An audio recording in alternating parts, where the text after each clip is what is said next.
하나님 말씀은 사도행전 11장 12절에서 18절까지입니다. 성령이 내게 명하사 아무 의심 말고 함께 가라 하시매 이 6 형제도 나와 함께 가서 그 사람의 집에 들어가니 그가 우리에게 말하기를 천사가 내 집에 서서 말하되 내가 사람을 요빠에 보내어 베드로라 하는 시몬을 청하라. 그가 너와 내 온 집이 구원받을 말씀을 내게 이르리라 함을 보았다 하거늘 내가 말을 시작할 때에 성령이 그들에게 임하시기를 처음 우리에게 하신 것과 같이 하는지라. 내가 주의 말씀에 요한은 물로 세례를 베풀었으나 너희는 성령으로 세례를 받으리라 하신 것이 생각났노라. 그런즉 하나님이 우리가 주 예수 그리스도를 믿을 때에 주신 것과 같은 선물을 그들에게도 주셨으니 내가 누구에게 하나님을 능히 맡겠느냐 하더라. 그들이 이 말을 듣고 잠잠하여 하나님께 영광을 돌려 이르되 그러면 하나님께서 이방인에게도 생명 얻는 회개를 주셨도다 하니라. 아멘.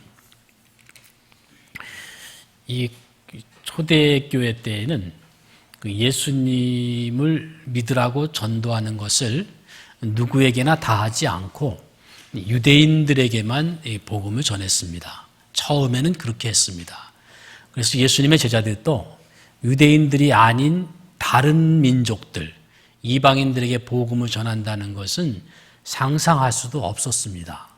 그런데 성령님이 베드로에게 야 베드로야 너 이방인 고넬료라는 사람한테 가서 복음을 전해라 하고서 환상 중에 말씀을 하시는 거예요. 베드로가 아이고 저는 이방인한테 더러운 이방인한테는 안 가겠습니다. 몇 차례 거부했지만 성령께서 몇 차례씩이나 말씀하셔서 가라는 겁니다.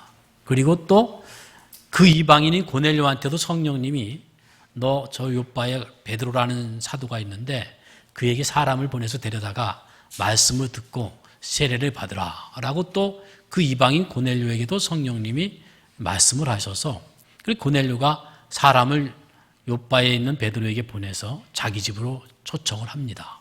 그래서 베드로가 가서 그들에게 복음을 전하고 그때 성령이 그야말로 강림하시고 그래서 베드로가 그들에게 세례를 줬어요. 이방인에게 세례를 줬어요. 유대인에게가 아니라 이거는 유대에서 지금 예루살렘에서 복음 전하는 제자들한테는 이거는 있을 수 없는 일이에요. 그때 당시 입장에서는. 나중에 베드로가 그 예루살렘에 왔을 때 그 베드로에 대한 오해가 그야말로 베드로가 이방인에게 복음 전했단다. 베드로가 이방인과 함께 먹었단다. 유대인들은 가족들, 친지들, 친한 사람끼리만 같이 믿는 믿음의 하나님의 백성들끼리만 식사하게 돼 있거든요. 이방인과 함께 그들에게 복음 전할 뿐만 아니라 함께 식사했더라고 베드로를 힐난하는 사람들이 있었어요. 그래서 베드로가 이제 변명을 하는 거죠.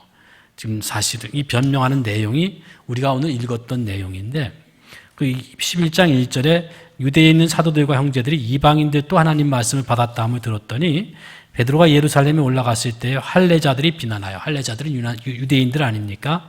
네가 무할례자, 이 무할례자는 이방인이죠.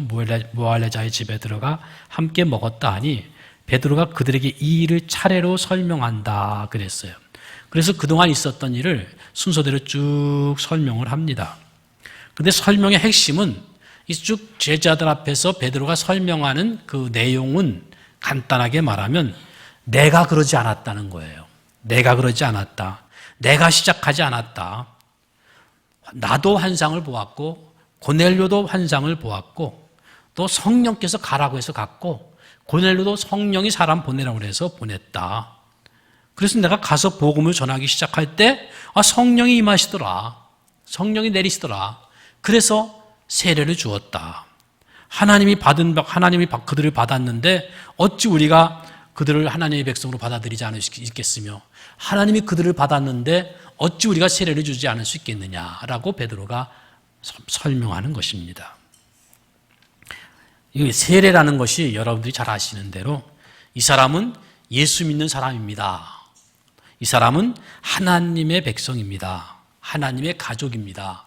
교회의 회원이 되었습니다라는 공식적인 고백이고 그래서 이제 하나님 가족이 되는 것을 허락하는 그런 중요한 의식인 것이죠. 누구든지 예수님만 믿으면 이런 세례를 받는 겁니다.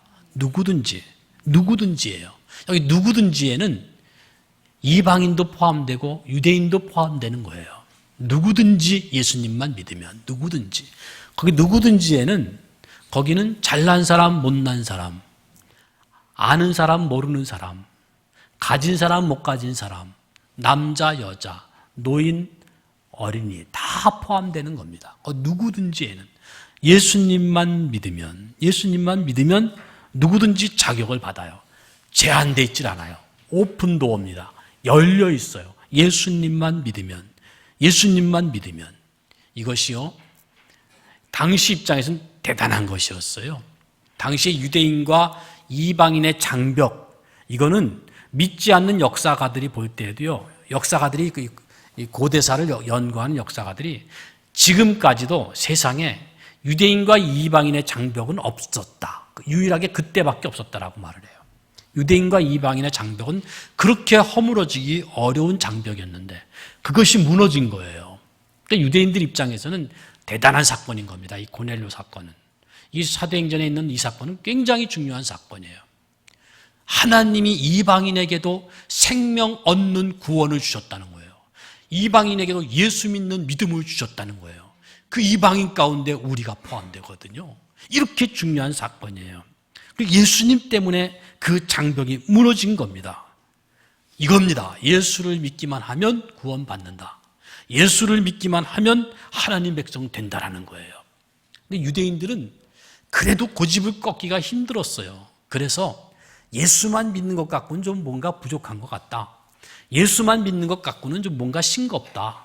그래도 할례도 좀 받고, 예수도 믿어야 되지만 할례도 좀 받고 또 좀 율법도 좀 지키고 그래야 되지 않겠느냐. 이거 뭐 예수만 믿는다는 게 뭐 우리가 하는 것도 없고 그렇지 않느냐. 우리가 뭐 착한 일 한 것도 아니고 그건 좀 그렇지 않느냐. 이것이 초대교회의 아주 중요한 핵심 논쟁이었어요. 예수만 믿으면 됩니다 라는 사도들의 가르침이 뭔가 좀 아쉬웠던 거예요. 여러분들 식사하실 때 야, 뭔가 하나 빠진 것 같다. 참 좋은 양념, 그것도 막 풍성한 양념이 들어가서 참 음식도 원재료도 다 좋은데 이 간이 안 맞는 거예요. 예. 그런 식으로 유대인들은 이 뭔가 어떻게 예수만 믿어가지고 믿음만 가지고 어떻게 구원받느냐? 그것 때문에 아주 초대교회가 얼마나 힘들게 진통했는지 몰라요. 얼마나 많이 논쟁을 했는지 몰라요. 그러나 지금까지도 역시 구원은 예수 그리스도를 믿음으로만 얻습니다. 세례도 예수 그리스도를 믿음으로만 받습니다.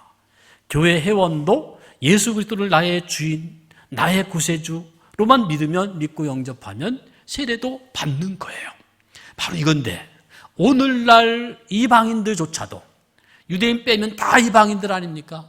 지금 복음이 전 세계에 지금 거의 복음이 전파되지 않았습니까? 그런데 이미 예수를 믿는 사람들조차도 유대인들처럼 뭔가 좀 다른 것도 있어야 되지 않느냐라는 사고방식이 다 있어요. 그 죄성을 가진 인간들에게는 좀 그런가 봐요. 이 믿음으로만 구원받는다는 것이 너무 신비한 하나님의 구원의 방식이기 때문에 그게 이게 인간 이성으로는 잘 납득되지 않는 거라서 그런지 자꾸 다른 무언가를 덧붙이고 싶어 하는 것이 오늘날도 역시 예외는 아닌 겁니다. 베드로가 처음에 그 고넬료 집에 가서 설교할 때, 복음 전할 때도요, 그 전체 내용을 보면 그 10장 38절에 보면은요, 베드로가 복음 전한 내용이 나오는데 그것도 보면 결국은 예수 그리스도 한 분에게 그 설교의 초점이 모아지고 있는 것을 볼 수가 있어요. 그 긴 설교인데도 딱 그 한마디로 말하면 예수 그리스도 중심의 설교였어요. 한번 10장 38절을 보면 하나님이 나사렛 예수에게 성령과 능력을 기름 붓듯 하셨음에, 지금 누구 얘기입니까? 나사렛 예수 아니에요. 하나님이 예수에게 성령과 능력을 기름 붓듯 했으며 그가 두루 다니시며, 그가 누굽니까? 예수님이에요. 그가 선한 일을 행하시고, 예수님이 선한 일을 행하시고, 또 예수님이 마귀에게 눌린 모든 사람을 고치셨으니 이는 그 예수님에게 하나님이 함께 하셨습니다. 우리는 유대인의 땅 예루살렘에서 그가 행하신 예수님이 행하신 모든 일의 증인이라. 예수님을 그들이 나무에 달아 죽였으나 하나님이 사흘 만에 예수님을 다시 살리사 예수님을 나타내시고, 이렇게 말합니다. 그럼 누구 얘기예요? 예수님 얘기거든요. 예수가 구원자다. 예수가 심판자다. 예수가 구원의 기준이고 예수가 심판의 기준이다. 이게 바로 우리가 믿는 기독교 복음의 핵심인 겁니다. 이게 바로 우리와 세상의 다른 점이에요. 우리와 세상의 다른 점이에요. 세상은 자신들이 죄인이라는 사실을 인정하지 않습니다. 우리는 우리가 죄인이라는 사실을 인정한 사람들입니다. 우리가 죄인이라는 사실을 인정했기 때문에 그래서 예수 믿는 사람들이에요. 세상은 예수를 죽인 사람들이고 우리는 예수를 믿는 자들이고 우리는 예수가 없으면 안 된다고 부름을 받은 자들입니다. 우리하고 세상 사이에는 이 합의가 없는 거예요. 교회가 교회로서 가지는 정체성이 뭡니까? 우리는 예수 믿는 자이다라는 거예요. 정말 교회냐? 너희들 교회인 증거를 대라. 한마디로 우리는 예수님을 믿는 사람들이요. 이게 바로 교회라는 겁니다. 예수 믿으면 구원 얻는다는 사실입니다. 이거예요. 이게 무슨 얘기입니까? 구원 얻는다는 것은요, 그거는 나는 죄인이기 때문에 나는 구원이 필요한 사람입니다라는 자기의 실체에 대한 인정인 거예요. 나는 구원이 필요한 사람입니다. 나는 죄 가운데 있어서 죄 용서가 필요한 사람들입니다. 이 죄를 용서할 수 있는 분, 이 구원을 베풀 수 있는 분은 예수님밖에 없습니다. 그러므로 나는 예수를 믿습니다. 이게 바로 교회의 정체성인 거예요. 국가라든지 어떤 인종, 민족, 어떤 신분, 성별 이런 거로 차별할 수 없는 것처럼 교회도 어느 누구에게도 교회가 열려 있다는 건 바로 이겁니다. 누구든지 예수만 믿으면 교회의 회원이 되는 거예요. 예수 믿는 사람이 모인 곳이 교회인 거예요. 세상은 그렇게 말합니다. 야, 교회가 왜 그러냐? 야, 목사가 왜 그러냐? 장로가 왜 그러냐? 왜 교회가 그러냐? 다른 문제들 갖고 계속 그럽니다.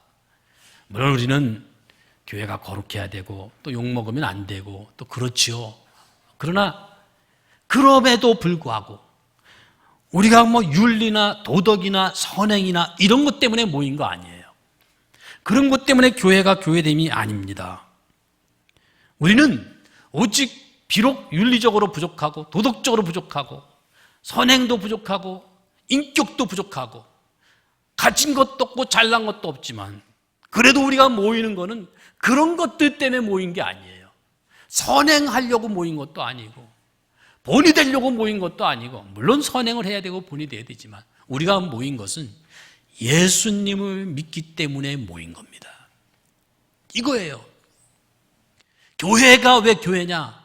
예수님을 믿는 사람들이 모였다라는 거예요. 그래서 나는 하나님의 백성이 되었다. 이걸 고백하는 거예요. 이게 바로 교회의 정체성인 겁니다. 그래서 교회는 모이는 거죠. 각 개개인이 예수를 믿으면 구원을 얻는다. 그 구원 얻고 예수 믿는 사람들이 공동체로 이루어서 교회를 이룬다. 다른 이유로는 모일 수 없는 사람들이에요. 그렇지 않습니까? 만약에 여러분들이 여기 모인 여러분들이 무엇 때문에 모였습니까? 좌파기 때문에 모였습니까? 아니면 우파이기 때문에 모였습니까? 아니요. 여기 좌파도 있고 우파도 있어요. 또 많이 배웠기 때문에 모였습니까? 아니면 잘생긴 사람만 모였습니까? 여기 도덕적인 사람만 모였습니까? 아니거든요. 여기 못 배운 사람도 있고 많이 배운 사람도 있고요. 잘생긴 사람도 있고 못생긴 사람도 있어요. 왜 모였습니까? 왜 같이 앉아 있습니까? 예수 믿는다는 거거든요.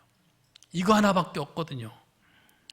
어떻게 세상 사람들이 아니 어떻게 저렇게 저 좌파 우파가 여당 야당이 어떻게 함께 모여 있어? 어떻게 저렇게 같이 있을 수 있어? 세상은 그럴지 몰라도 우리는 그것 때문에 모인 거 아니거든요. 설령 좌파 우파일지라도 야당 여당일지라도 우리는 그것 때문에 모인 게 아니거든요. 우리는 예수님을 나의 주님으로, 나의 구세주로 믿는다는 거에 하나 때문에 우리는 모인 거예요. 이게 교회의 본질적인 정체성이에요. 그런데 우리들조차도 야, 우리 교회는 왜 이렇게 뭐가 없냐? 우리 교회는 왜 이런 걸 안 하냐? 이런 것 저런 것 가지고 얘기하는데 그런 것들이 교회의 본질은 아니에요. 다 그런 거 해야 되죠. 그런 거 해야 되는데 그런 것 때문에 교회다 아니다 말할 수는 없어요. 어떤 교회는 사랑이 부족할 수 있고, 어떤 교회는 구제가 부족할 수 있고, 어떤 교회는 전도가 부족할 수 있고, 어떤 교회는 기도가 부족할 수 있습니다. 그러나 그런 것들이 교회의 본질은 아니에요. 그런 것들이 교회의 본질은 아니에요. 그러니까 예루살렘이 놀란 거예요. 아니 어떻게 이방인이 구원을 받아? 어떻게 이방인이 예수를 믿어? 하나님이 고넬료를 받았다고? 고넬료라는 이방 백부장이 예수를 믿었다고? 사도들도 놀랐어요. 아니 어떻게 저런 사람이 교회에 들어와 있어? 아니 저 사람도 와 있네? 아니 이 사람도 와 있네? 그게 뭡니까? 아, 저분도 예수님을 믿는구나. 이분도 예수님을 믿는구나. 야, 예수님을 믿으니까 이렇게 무엇이든지 다 합할 수 있구나. 그래서 하나님께 한 예배를 드릴 수가 있구나. 이방인과도 함께 식사할 수 있구나. 이거를 제자들이 깨달은 거예요. 그래서 끝절에 가서 그들이 이 말을 듣고 놀랬던 사람들이, 혼란했던 사람들이 베드로의 말을 듣고 잠잠했다 그랬어요. 그리고 하나님께 영광을 돌렸다 그랬어요. 야, 그렇다면 하나님께서 이방인에게도, 저런 사람에게도 생명 없는 회개를, 구원을 주셨구나 라고 그들이 놀라서 하나님을 찬양하며 영광을 돌렸다는 겁니다. 이거예요. 바로 이 요한계시록 3장에 보면은요, 하나님 필라델비아 교회를 칭찬하는데요, 뭘 칭찬하느냐 하면 그 교회가 뭐 특별히 잘한 게 없어요. 특별히 잘한 게 없는데도 칭찬하는 거 보면 결국은 그들이 그냥 예수님 믿는 믿음을 지켰다는 것 뿐이에요. 그 믿음으로 인내했다는 것 뿐이에요. 그냥 믿음 붙잡고 그냥 교회가 교회로서 존재했다는 거예요. 무슨 교회가 신통한 일을 한 것도 아니고, 그런데 그냥 예수 믿는다는 이름 하나, 그것 가지고 그냥 모여 있는 거예요. 그것 가지고 칭찬하신 겁니다. 그것 가지고 칭찬한 거예요. 이렇게 교회는요, 예수 믿는 하나 때문에 열려 있는 거예요.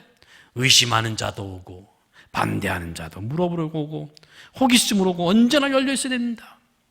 그런데 우리는 자꾸 닫으려고 그래요. 이런 자격자들, 이런 사람들, 저런 사람들이 와야지. 이런 사람은 오면 안 되지. 저런 사람은 오면 안 되지. 그거는 아닙니다. 물론 교회마다 어떤 특징이 있어야 되겠죠. 그러나 그런 것들은 다 부분적인 것이고요. 내가 여기 왜 와 앉아 있는가? 내가 여기 와 앉아 있는, 우리가 여기 와서 앉아 있는 공통점, 특징, 그거 하나가 뭡니까? 그거는 바로 예수 그리스도를 나의 주, 나를 구원하시는 구세주로 믿고 영접한 사람들이라는 거예요. 이것보다 중요한 건 없어요.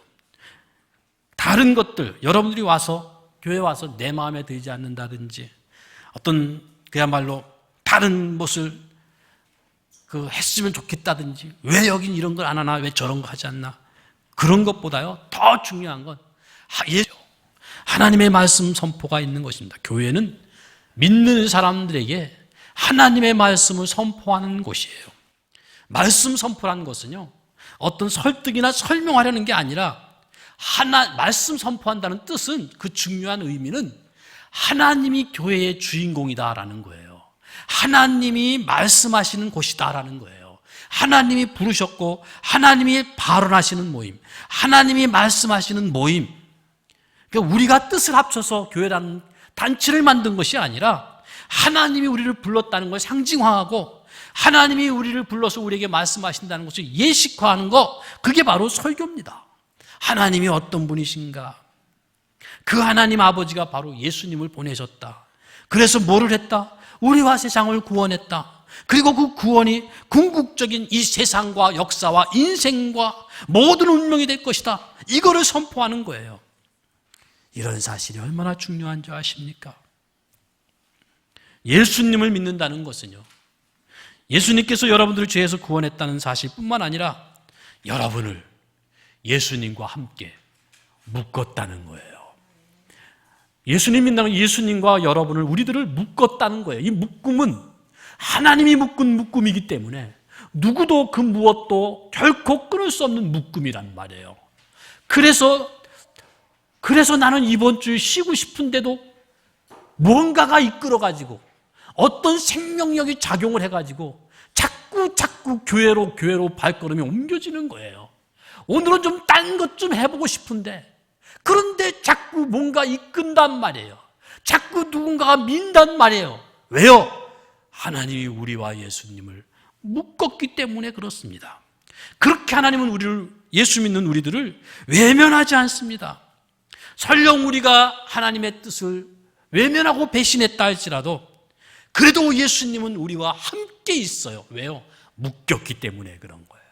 묶였기 때문에 그런 거예요.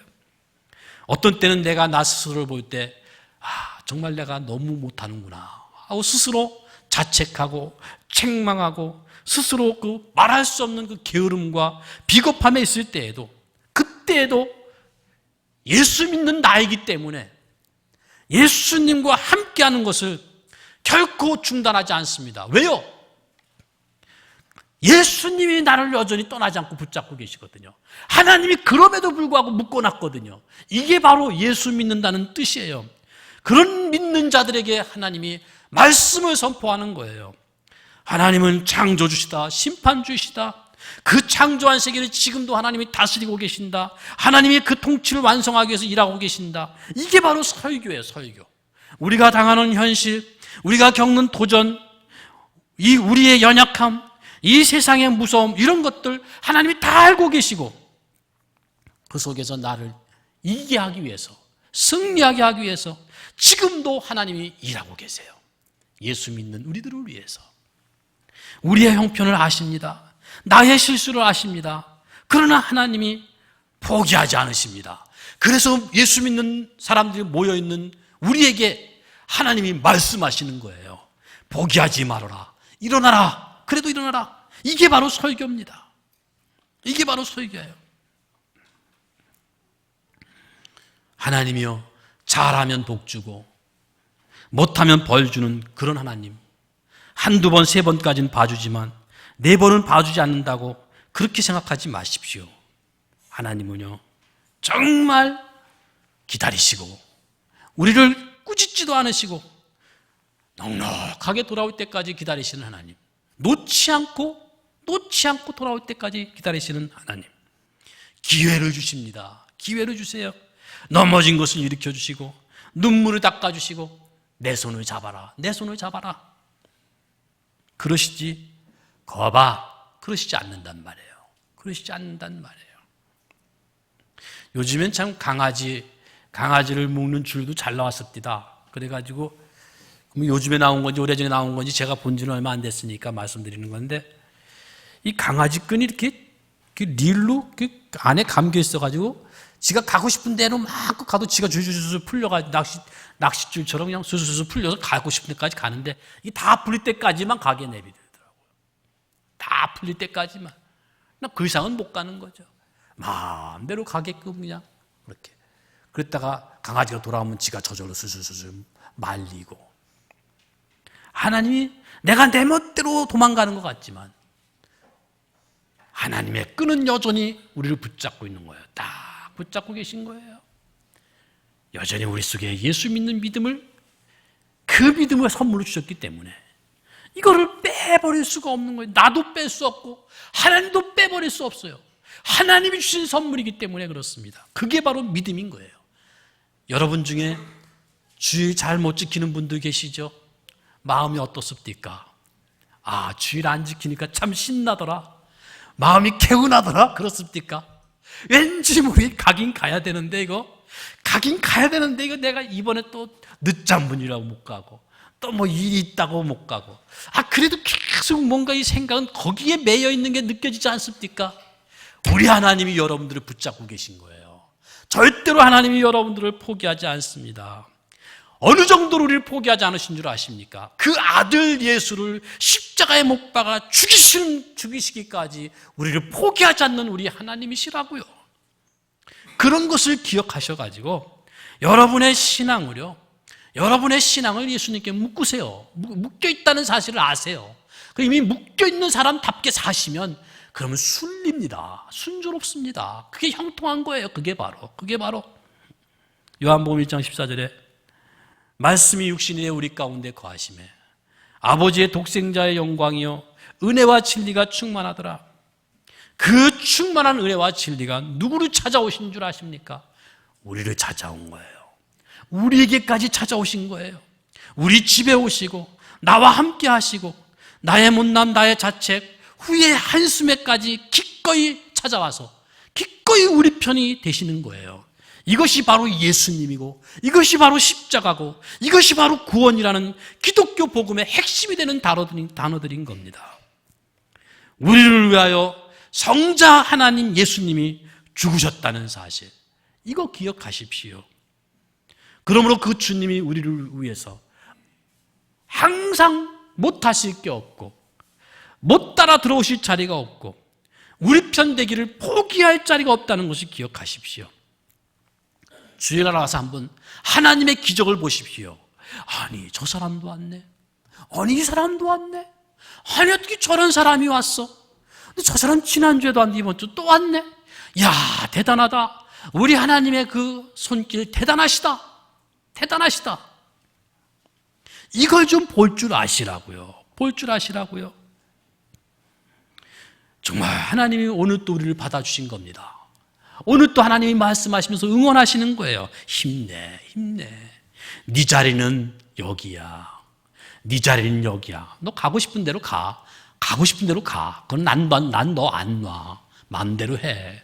너 결국은 돌아올 거야, 너. 근데 기왕이면 나중에 얻어 터지고 돌아오지 말고 지금 좋을 때 와. 하나님이 원수였던 나를 예수 안에서 붙잡고 계신 거예요. 묶어놓으신 거예요. 이건 하나님도 어떻게 할 수 없어요. 이게 예수 믿는다는 고백인 겁니다.